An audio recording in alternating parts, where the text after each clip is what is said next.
Jai Shri Ram. On meat, these are the shlokas I want you to remember, and I also should remember. First one, all the points on meat. Why meat is pap? Meat eating is papam. Samutpattincha mamsasya vadabandhau cha dehinam prasamīksha nivarti sarvamamsasya bhakshanat. समुत्पत्तिंच मांसस्य वधबंधौ च देहिनम प्रसमीक्ष निवर्तेत सर्वमांसस्य भक्षणात्. Consider the disgusting origins of meat. वधबंधौ च देहिनम समुत्पत्तिंच मांसस्य वधबंधौ च देहिनम प्रसमीक्ष निवर्तेत सर्वमांसस्य भक्षणात्. We need to memorize this. If you memorize it, and when you deliver the talk with these shlokas, there will be an impact, right? This is coming from Manu Smriti. Okay. Samutpattincha mamsasya vadavandau cha dehinam prasamīksha nivartet sarva mamsasya bhakshanat. Consider the disgusting origins of meat. Meat is nothing but solidified menstrual blood. You won't drink a glass of fresh menstrual blood of a woman, right? So just imagine you are now eating solidified menstrual blood, which gets gelatinized. If you take menstrual blood and put it in the deep freezer, it will get gelatinized, and imagine eating that. Oh my god, the very thought is so yucky. And meat is actually that. That's what Manu is saying, not me. I'm only trying to explain it. Samutpattincha mamsasya vadavandau cha dehinam.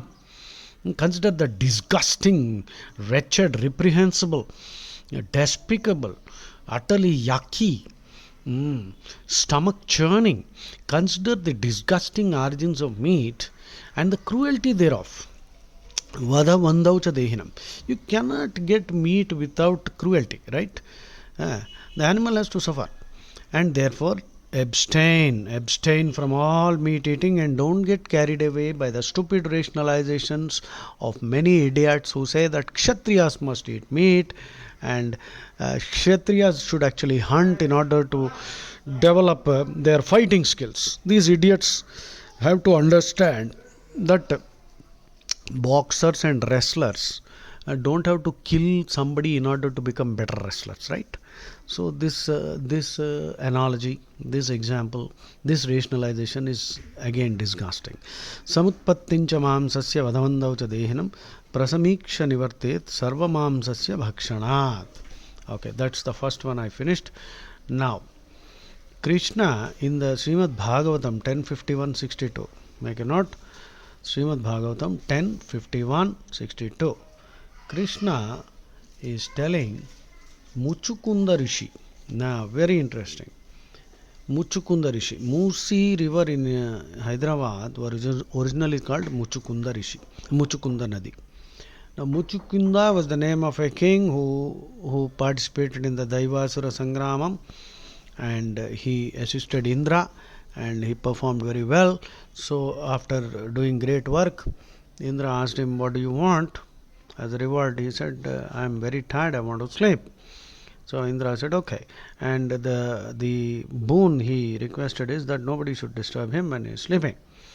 So he went and slept. And in the Bhagavatam, you know the story of Kalayavan. So Kalayavan comes with a huge army sent by Kamsa to destroy Krishna, to kill Krishna and Balarama. So Krishna teaches us a very important lesson there. मुल्लुतो पोయేదానికి గొడ్డలి ఎందుకని. So जो काम वो क्या है, जो काम सुई से हो सकता है उसके लिए तलवार की क्या जरूरत है. रहीमन रहीमन बड़न को देख के लघून दीजे डार. रहीमन बड़न को देख के लघून दीजे डार. जहाँ काम आए सुई क्या करे तलवार. So Krishna employs that principle.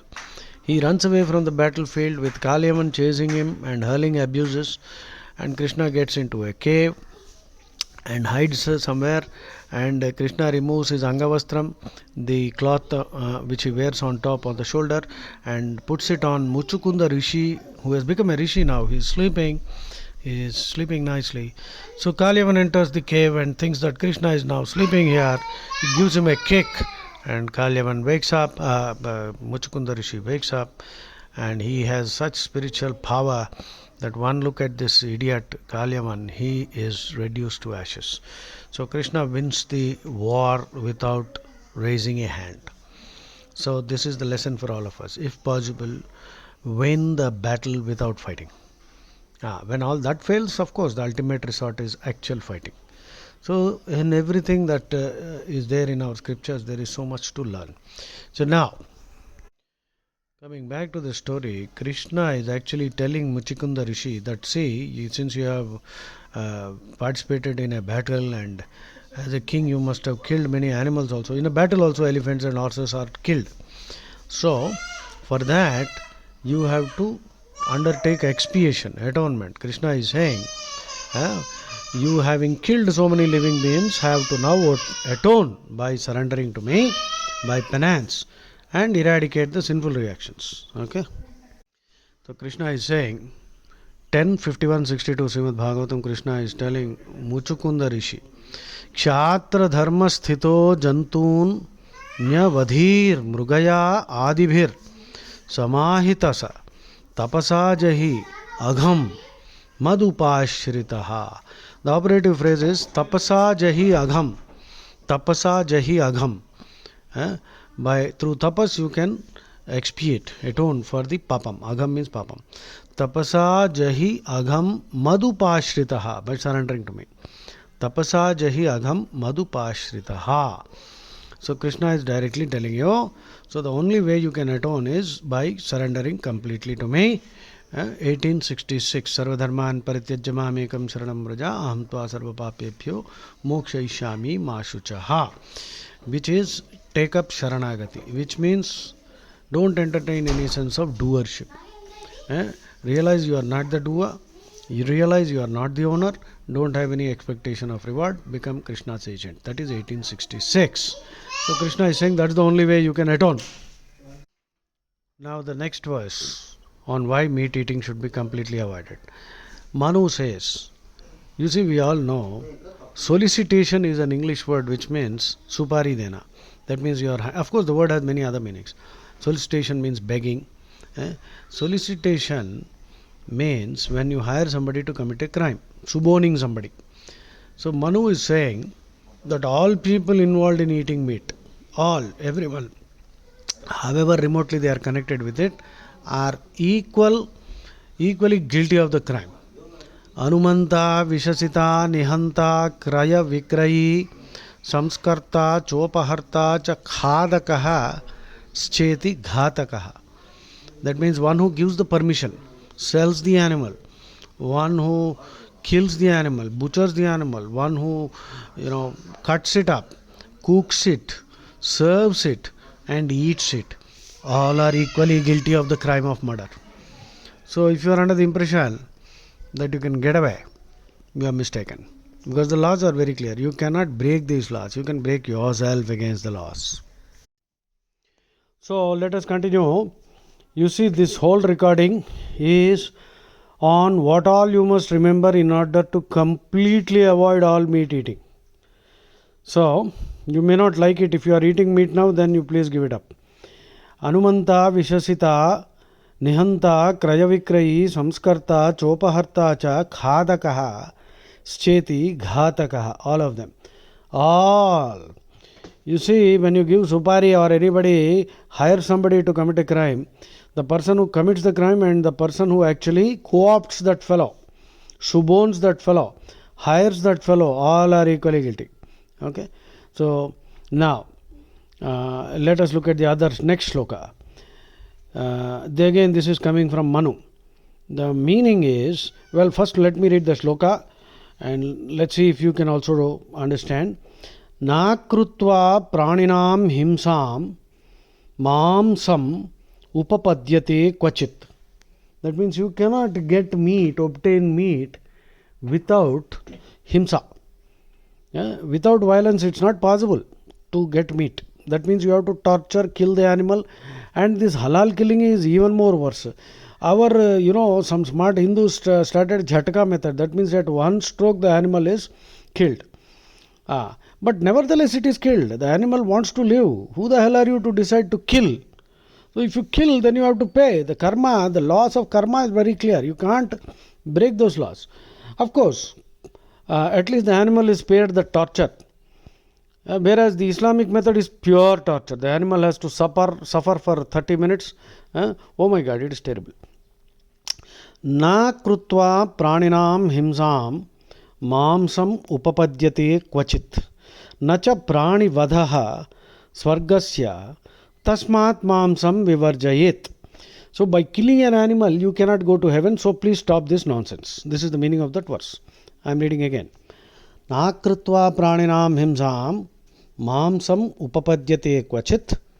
Nacha prani vadaha swargasya tasmat mamsam vivarjayet. Okay.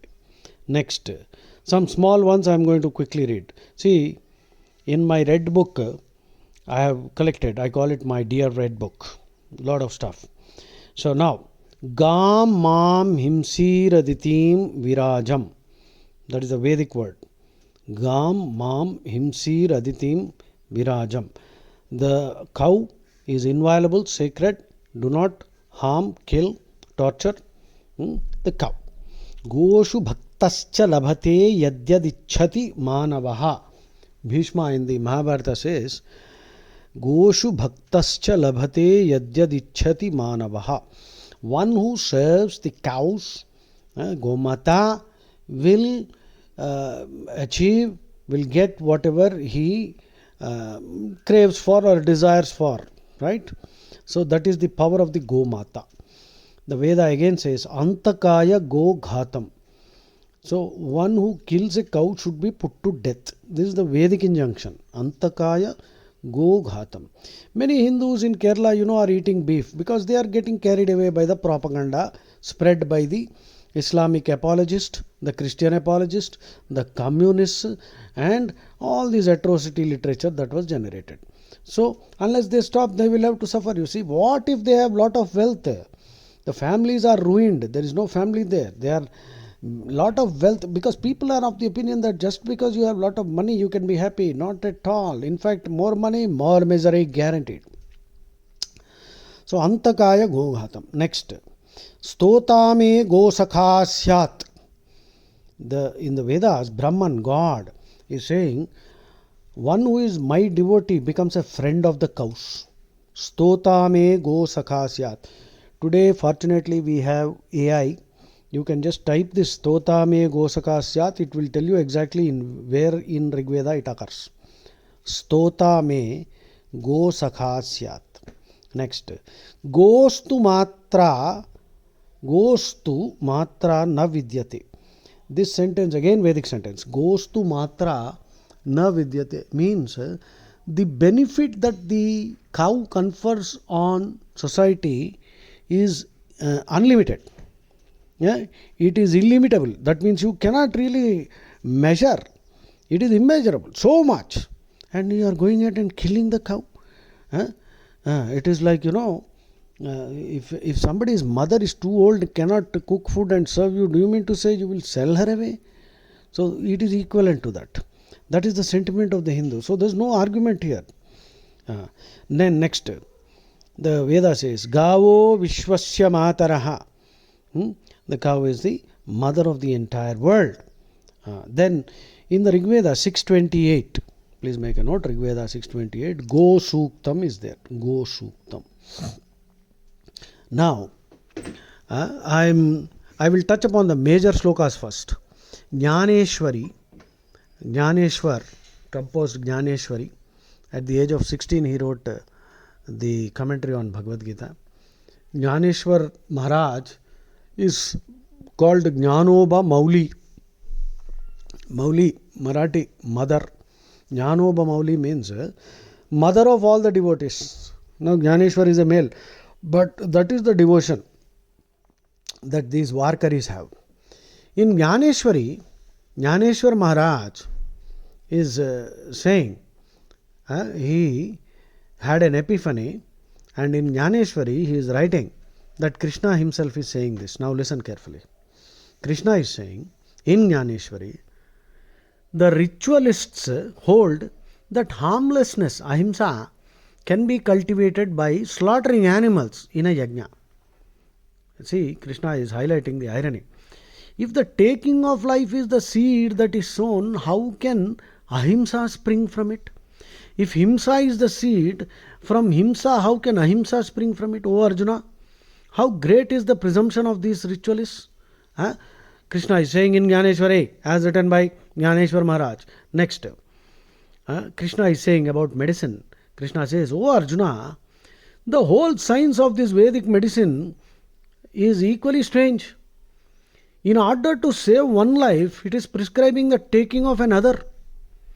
And Krishna goes on to describe how plants are being uprooted and killed, or animal parts are being used to ease suffering in others. It is like selling cattle. Now Krishna is employing a terrific analogy here. It is like selling cattle in order to build a gaushala. I mean, you are selling cows, and then with the money that you get from selling cows to the butcher, you are building a gaushala. Bloody idiots. Yeah? Krishna is saying these things. Or setting a parrot free and then making a cage to keep it in. Are such things done seriously or as a joke? Should we laugh at them? Krishna is saying all this in Jnaneshwar. Okay. So, Jnaneshwar Maharaj has very profoundly analyzed what really constitutes ahimsa. And if you know, Pasayadan is a great prayer of Jnaneshwar Maharaj, in which this is a closing prayer in Jnaneshwari, showing Jnaneshwar's deep compassion and concern for all living human beings, which is called Pasayadan. May the self of the universe be pleased with this Vak Yajna, sacrifice of words. The word sacrifice is not an equivalent for Yajna, because the word sacrifice implies some killing of, slitting of necks. Yajna is not sacrifice. So life is a yajna. Okay. Jnaneshwar Maharaj is saying in Pasayadan, may the self of the universe be pleased with my Vakyajna and bestow his grace on me. May Papatmas no longer commit Papakaryam. May their desire to do good increase, and may all beings live in harmony with one another. May the darkness, the ignorance of Papam disappear. May the world see the rising sun of Dharma, and may the selfish desires of all creatures be satisfied, or whatever, good desires, sorry. May everyone keep the company of Santjan devoted to Krishna, who will these Santjan will shower their blessings on them. So, this is about Jnaneshwar. Okay. Now, I have to continue because this is a very long lecture anyway. So, I am not going to make it into two parts. If you have the patience, please listen to it, speed it up. There is a next. Mahabharata Shanti Parva Bhishma is saying, Sura Matsya Pashor Mamsam Dvijatinam Balim Stadha Durtai Pravartitam Yajne Naitad Vedeshu Katyate. Sura, alcohol, Matsya, fish, Pashor Mamsa, animal meat, Dvijatinam Balisthatha, human sacrifice, all these things, Durtai Pravartitam Yajne. Rascals have introduced this into yajna, which is not there in the Veda. Naitad Vedeshu Katyate. So again, there is no animal sacrifice. Unfortunately, many educated so-called scholars, Hindu scholars, have accused Medatiti and Shainacharya also. But if Shainacharya and Medatiti are with us now, they will definitely say, laugh, how dare you bloody distort my interpretation. There is no animal sacrifice. There cannot be any animal sacrifice. And let me tell you, from my side, Hanuman is my guru, who is telling me all this so that I can convey to you to stop all this nonsense, stop eating meat. Okay, next. In the Puranas also, Narada is warning King Prachina Barhi. All animals await your death if you kill them. Okay. Then, next. Now the definition of Mamsa, again Manu. Manu, Shuddha Manusmriti. In the market there are more than 50 interpolated Manusmritis. So, let's not talk about that now. The definition of the word Mamsa. Mamsa means me, he. Mam means me, myself. Sa means he. That means me, he, my, tu, my, wo, nenu, vadu. That means, in simple words, it means that I will eat this fellow. He is now eating my flesh, I will eat this fellow later. Mamsa bhakshayita amutra yasya mamsam ihad aham. Mamsa bhakshayita amutra yasya mamsam ihad aham.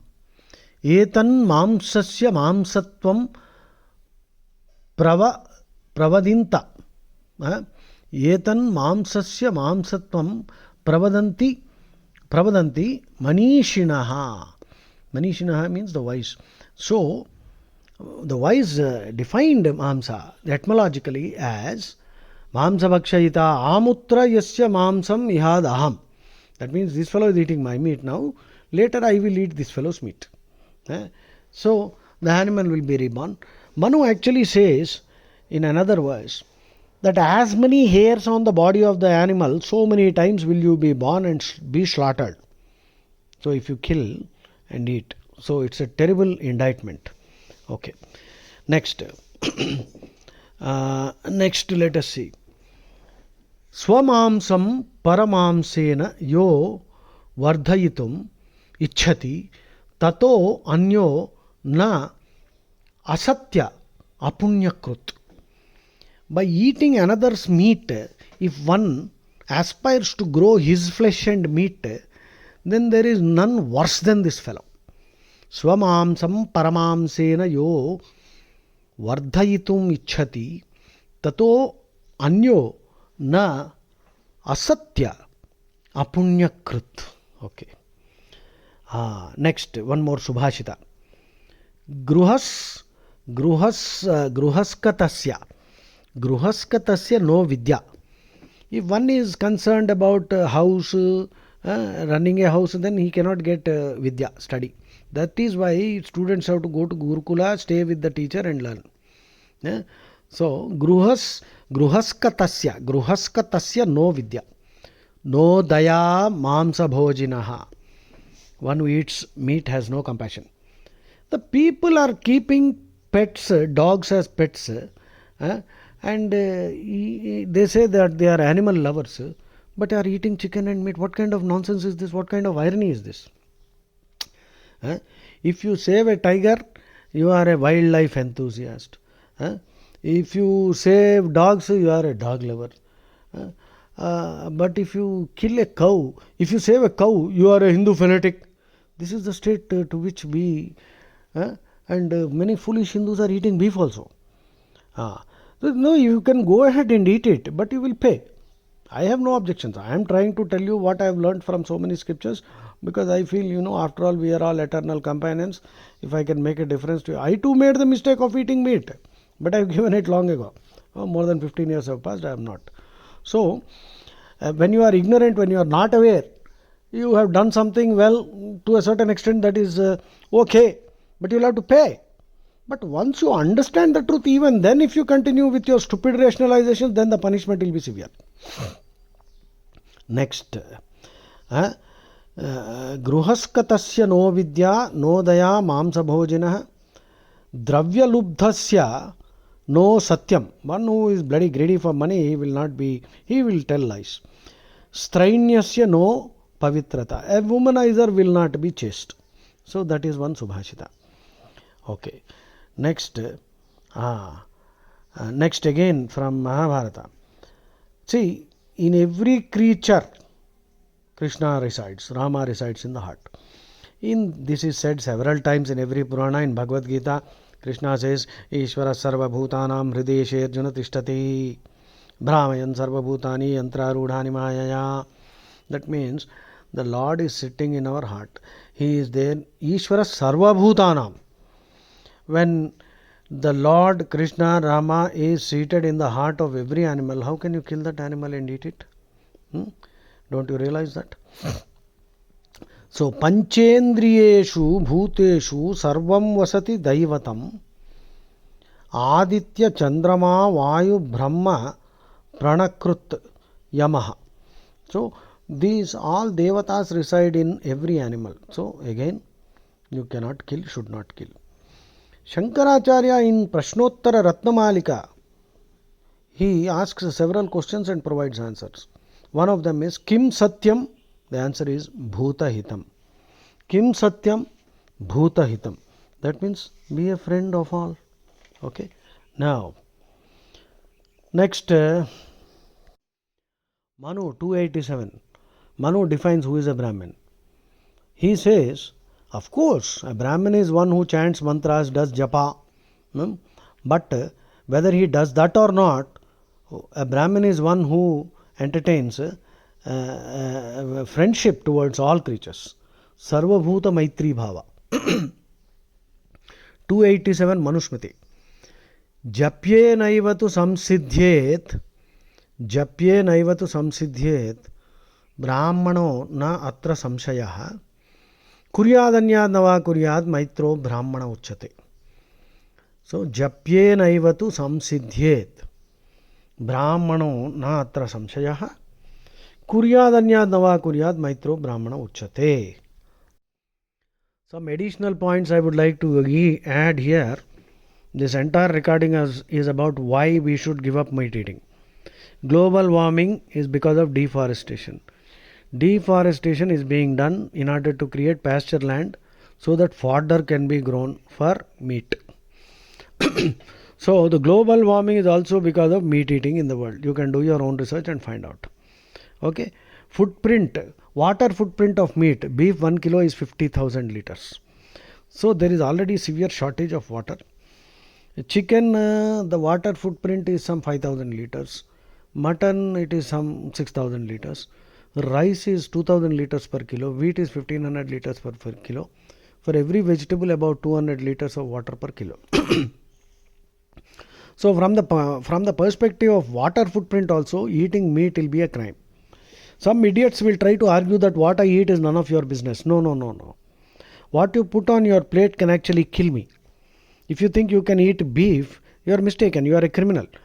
Because for 1 kilo of beef, the water footprint is 50,000 liters per kilo. Okay. Of course, someday if we can devise a method by which we can desalinate all the oceans, then perhaps your rationalization would be okay. Till such time, that rationalization at least is wrong.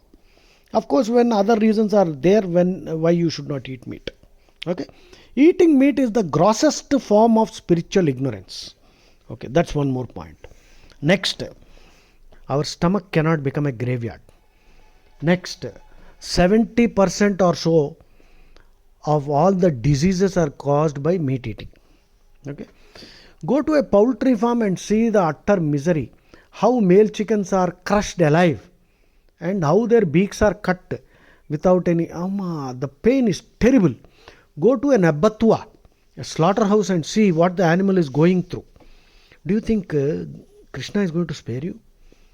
If you kill an ant also, you will not be spared. And what to think of cows? Cows are so refined in their sentiment.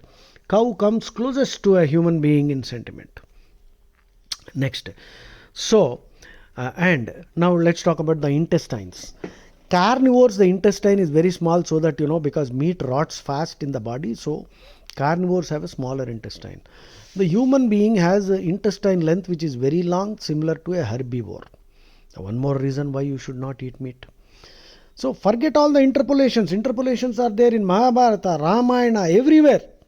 And some great idiots are promoting the idea that Rama, Lakshmana ate meat, Krishna ate meat.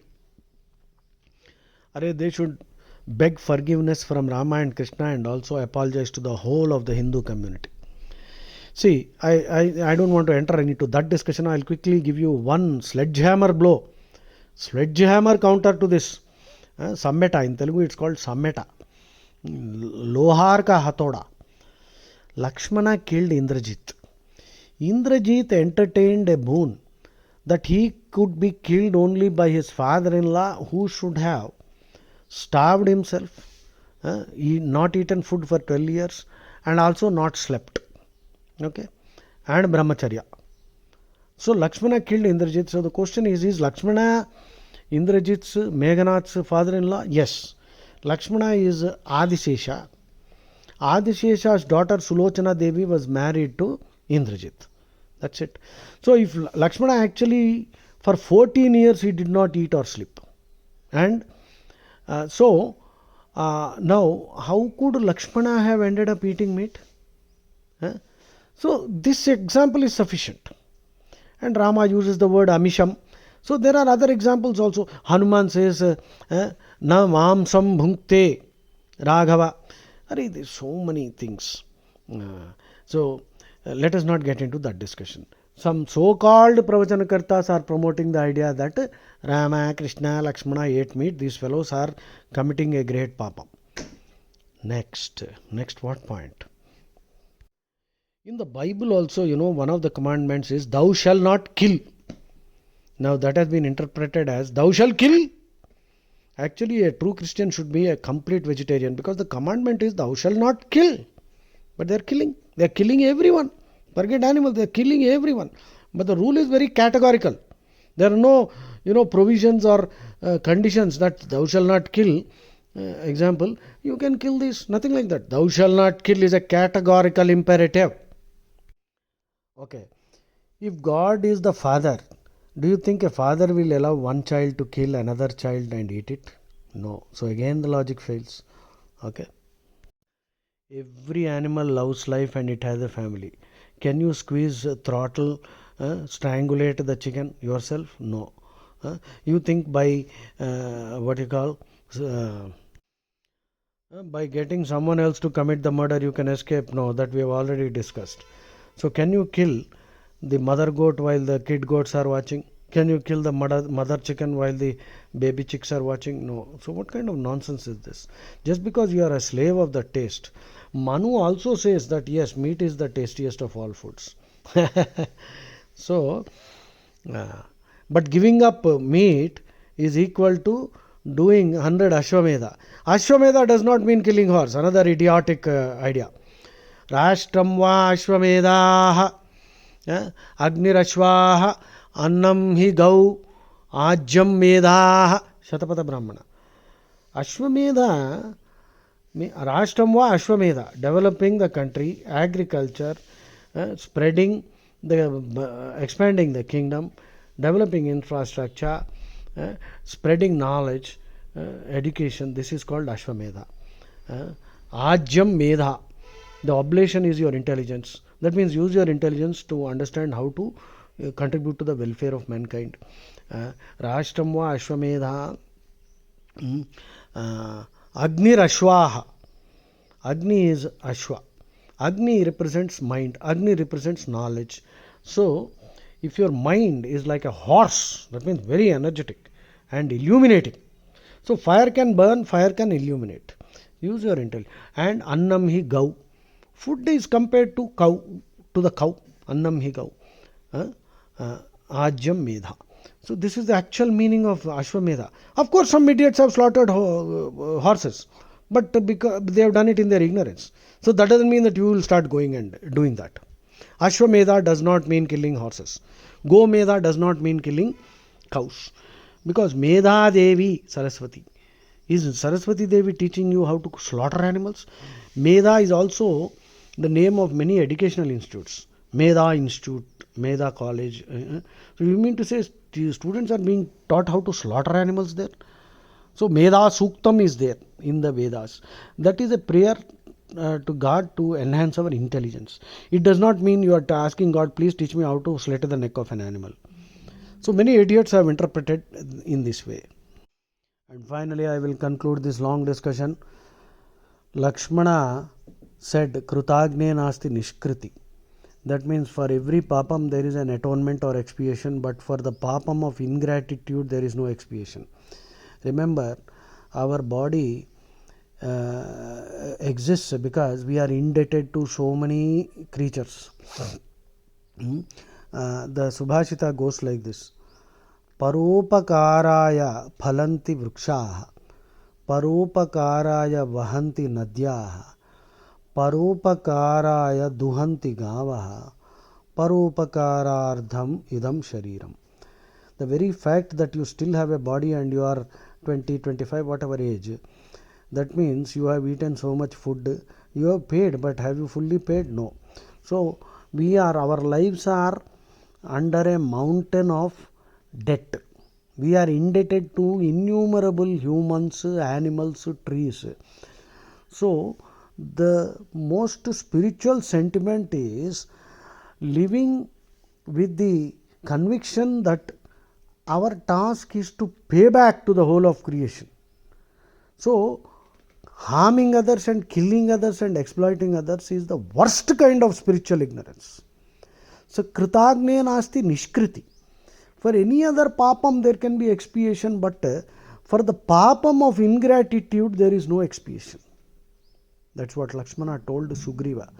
When Sugriva forgot his promise to Rama and he was busy drinking and enjoying life, Lakshmana was terribly angry and he said, Kritagne nasti nishkriti. That means there is no expiation or atonement for the papam of ingratitude. Jai Shri Ram.